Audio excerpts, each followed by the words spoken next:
experience this yourself, you're going to be shocked at what my husband has to do just to go on holiday. Okay, we just got back from a 1-week holiday in Turkey, and I thought I'd share with you everything that my Kenyan husband had to go through just to get a visa for this country. He has residency in the UK, which means he lives here, but he's still a Kenyan citizen. He has a Kenyan passport and doesn't yet have a British passport. Also, this is not just Turkey, this applies to a lot of European countries and other countries across the world too. First thing is a flight itinerary.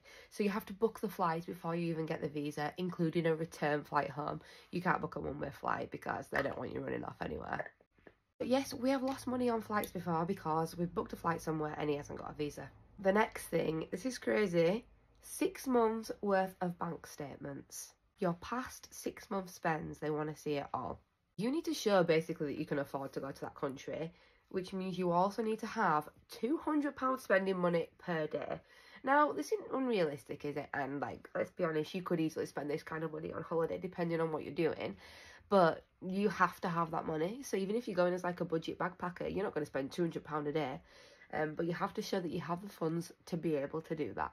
As well as bank statements, they want to see 3 months worth of pay slips. And this is where it gets even wilder, a letter from your employer. So basically saying what your role is in the company and that you're going to go back there. So a letter from your employer, pay slips. If you're a student, they want a letter from your university. So we had to do this when we went to Venice years ago when we were both at uni.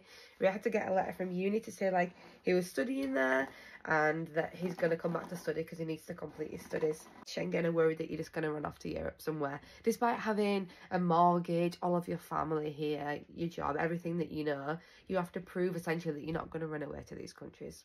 Okay, so as we are self-employed, there's no way of like getting a letter from employer, obviously. So Ray just had to send in his UTR number. Let me just clarify, guys. This is not to move to Turkey. This is not to go there for a year. This is for a 1-week holiday. We have lots of stories like this because, of course, you know we love to travel. My eyebrows need to. Last year, for example, he went to Spain on a stag do to Barcelona for 2 nights.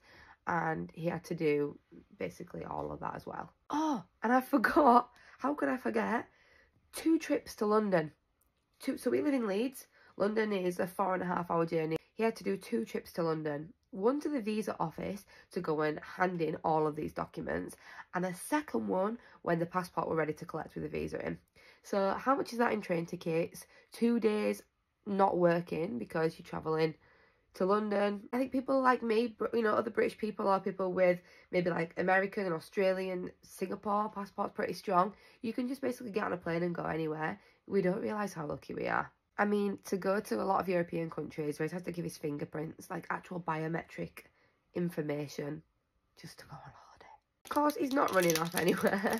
He's pretty strong and secure in this country, but still has to prove it every single time. If you've experienced anything like this, let me know. I'm sure if you're a Kenyan watching this and you've travelled, then you know how it feels. But I believe it's the same for a lot of African countries.